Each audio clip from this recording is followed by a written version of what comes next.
Μαρία Μπατσιούτη και το ωραιότατο βιβλίο της βρίσκεται κοντά μας για να μας δείξει βήμα-βήμα.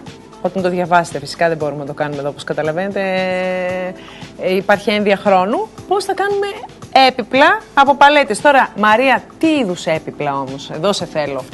Όλων των ειδών τα έπιπλα ή κάποια συγκεκριμένα, ας πούμε, ντουλαπίτσες, μπαράκια. Βιβλιοθήκη, ναι. Κρεβάτι, μάλιστα. Κρεβάτι για το παιδί, εξοπλισμός για την αυλή, επαγγελματικός εξοπλισμός, ένα μπαρ, οτιδήποτε. Άρα τα πάντα μπορείς να κάνεις. Τα πάντα μπορούμε να κάνουμε, ναι. Και πώς σου ήρθε δηλαδή, είπες μια μέρα για να δω ρε παιδί μου, πώς θα το κάνουμε αυτό. Μου ήρθε, έπρεπε να κάνω κάτι οικονομικό για μένα και να κάνω κάτι μόνη μου. Οπότε άρχισα να βρίσκω σχέδια στο ίντερνετ. Είδα ότι έχει προοπτικές και μπορείς να κάνεις πράγματα. Προοπτικές εννοώντας για να κάνεις οικονομία για το σπίτι σου.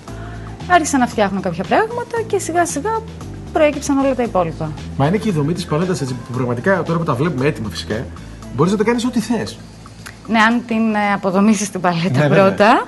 Όχι ότι δεν μπορείς να τη χρησιμοποιήσεις και αυτούσια, αλλά μπορείς. Είναι εύκολη δηλαδή, είναι εύχρηστη και είναι και φιλική στον άνθρωπο. Νομίζω ότι αν δεν ήταν εύχρηστη και φιλική δεν θα μπορούσα να το κάνω εγώ αυτό. Ναι, αυτή είναι η μορφή της, όπως βλέπουμε τώρα στην φωτογραφία, αλλά βλέπουμε με την επεξεργασία, με τα κομμάτια που κρατάτε, πώς φτιάχνουμε, ας πούμε, γραφείο. Εδώ είναι 3 παλέτες που γίνανε το γραφείο μου. Κοίτα τι ωραίος που είναι ο καναπές. Κοίτα τι ωραίο που είναι τραπεζά. Τον καναπέ ειδικά, κοίτα, και το τραπεζάκι όμως που φώνεις και πραγματάκια από κάτω, βιβλία. Έχει και αποθηκευτικό χώρο. Αυτό σου λέω, είναι η δομή της παλέτας τέτοια. Μπορεί να κάνεις ό,τι θες, αλλά να αποσυρθώ, ας πούμε. Εγώ, αυτό που λέγαμε εκτός αέρα, υπήρχε καφετέρια και μπορώ να το πω τώρα γιατί δεν υπάρχει πλέον, που όλα τα μαγαζιά φτιαγμένα από παλέτα. Δηλαδή έκανε γλαστράκια, έκανε τα μπαράκια, τα καθίσματα, όλα. Πού παιδί μου ήταν, τώρα δεν στην Αγία Δημητρίου. Που ήταν εμείς. Ναι. Στην Αγία Δημητρίου. Έκλεισε. Έκλεισε, έγινε άλλο στυλ. Α, με το ίδιο όνομα. Όχι. Άλλο όνομα. Πες το όνομα του, δεν τελειώνει. Μπυράκι λεγόταν. Πώς? Μπυράκι. Α, μάλιστα. Είναι ανθεκτική η παλέτα. Δηλαδή, επειδή είδα το κρεβάτι προηγουμένως, το κρεβάτι θέλει πολύ μεγάλη αντοχή σε βάρος. Κοίτα τι ωραία και αυτά. Αυτή είναι η αγαπημένη μου ατάκα. Αν μια παλέτα μπορεί να σηκώσει οικοδομικά υλικά, τι σε κάνει να πιστεύεις ότι δεν μπορεί να χρησιμοποιηθεί και να έχει αντοχή σε κρεβάτι? Γιατί ξέρω από οικοδομικά υλικά. Έχουν μεγάλο βάρος. Όλα τα Έχει πολύ το δίκιο το κορίτσι. Το ότι έχει δίκιο και τα υλικά είναι πάνω σε μία παλέτα και σηκώνονται τόνοι, όχι αστεία. Ναι, έχει αντοχές. Κυρίως η Ευρωπαλέτα που μόνο αυτή χρησιμοποιούμε και δουλεύουμε. Έχει αντοχές. Αλλά τι άλλο υπάρχει, τι άλλο είδος? Υπάρχουν παλέτες πολλών ειδών. Υπάρχουν οι ναυτικές παλέτες, οι μπλε παλέτες, οι ονομαζόμενες. Εμείς χρησιμοποιούμε γενικά για να κάνουμε παλέτες, χρησιμοποιούμε μόνο Ευρωπαλέτα. Έχει εντωμεταξύ πολύ μεγάλο ενδιαφέρον όταν βλέπουμε και τις φωτογραφίες από τα έπιπλα που έχουν κατασκευαστεί. Κοίτα και κρυμαστρούλα και το πώς ολοκληρώθηκε η συγγραφή του βιβλίου. Καταρχήν είναι εύκολο να το πάρεις, να το ανοίξεις και να αρχίσεις κομμάτι-κομμάτι να κάνεις το έπιπλο. Είναι εύληπτο. Προσπάθησα να κάνω αυτό, να δώσω στον κόσμο να καταλάβει ότι είναι εύκολο και περιγράφω βήμα-βήμα το πώς γίνανε κάποιες κατασκευές. 20 κατασκευές. Μέχρι στιγμής, από ό,τι μου λένε ο κόσμος, είναι βατό.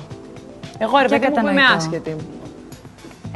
Που δεν πιάνουν και πάρα πολύ τα χέρια μου, δεν είναι δηλαδή ότι χτίζω σπίτι στην αρχή. Δεν είναι δύσκολο. Ωραία, δεν περιέχει ορολογίες ιδιαίτερες και δεν απευθύνεται σε επαγγελματίες. Απευθύνεται σε ανθρώπους οι οποίοι θέλουν να μάθουν.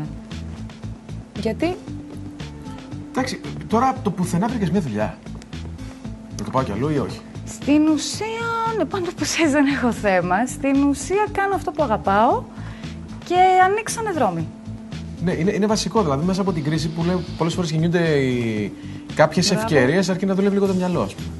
Το βασικό. Ναι. Βασικό. Και νομίζω ότι αν δεν το κοιτάξουμε έτσι, έχουμε χάσει την μπάλα. Έπρεπε να φτιάχνω κάτι. Εντάξει, ήμουν άνεργη, μέχρι εκεί, αλλά δεν μπορούσα να είμαι άεργη. Άρχισα να κατασκευάζω αρχικά για εμένα, μετά άρχισα να κατασκευάζω μαζί με φίλους που βρήκανε την ιδέα εξαιρετικά ιδιαίτερη και όμορφη. Μα το είδαμε και στο τελικό αποτέλεσμα. Πόσο ωραία είναι. Και μέτρησε αυτό, οπότε προέκυψε και η πρόταση από τον εκδοτικό οίκο iWrite να γράψουμε ένα βιβλίο. Ήταν πρόκληση για μένα, γιατί και εγώ όταν ξεκίνησα να κατασκευάζω δεν ήξερα τόσο πολλά όσο ξέρω τώρα και έψαχνα να βρω πηγές.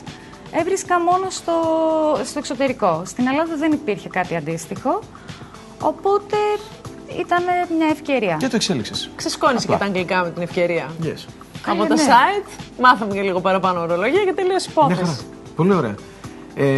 Και δεν είναι και δύσκολο και υπάρχουν τρόποι και να αυτοχρηματοδοτηθεί αυτό το πράγμα. Έτσι δεν είναι? Δηλαδή, θα μπορούσε, ναι. Σε επίπεδο κεφαλαίου, εξόδων. Η αλήθεια είναι ότι δεν είχα χρήματα για να το φτιάξω όλο αυτό. Και ίσως είναι ένα πράγμα που με κάνει πάρα πολύ περήφανη για το γεγονός ότι το κατάφερα. Το ότι βρήκα ανθρώπους, είτε γνωστούς είτε άγνωστους, που τους συνεργαστήκαμε στην πορεία, που θέλανε να κατασκευάσουν έπιπλα από παλέτες για να τα χρησιμοποιήσουν οι ίδιοι. Διαθέσανε τα χρήματα για τα υλικά και κατασκευάσαμε μαζί και έτσι βγήκανε τα 20 κεφάλαια από το βιβλίο. Και νομίζω ότι το νόημα της υπόθεσης από όσα λένε συμπυκνώνεται σε αυτό που γράφει στο πιστόφυλλο. Στόχος του βιβλίου είναι να προσφέρει στον καθένα από εσάς το έναυσμα να κατασκευάσει και που ξέρετε μπορεί να ξεδιπωθούν κρυμμένα σας ταλέντα. Επιπλέον αποτελεί μια ακόμα απόδειξη πως σε εποχή κρίσης δεν πρέπει να τα παρατάμε και πως έχουμε τη δυνατότητα να ξεφύγουμε από οικονομικά διέξοδα με καινοτόμες φρέσκες ιδέες και συλλογική προσπάθεια. Με δύο λόγια αυτά που συζητήσαμε. Και γιατί πώς αλλιώς το σκεφτόσουν εσύ και θα έλεγες να το πάρω αυτό, να το κάνω να αποκτήσει ζωή. Όταν το βλέπεις δεν πάει το μυαλό σου, κακά τα ψέματα, βλέπεις μια παλέτα. Και για μένα θα είναι πάντα μια παλέτα, δεν θα είναι κάτι άλλο. Αλλά έλα που έχετε το βιβλίο και η Μαρία και το κάνει έπιπλο καναπέ. Και είναι τα αποτελέσματα.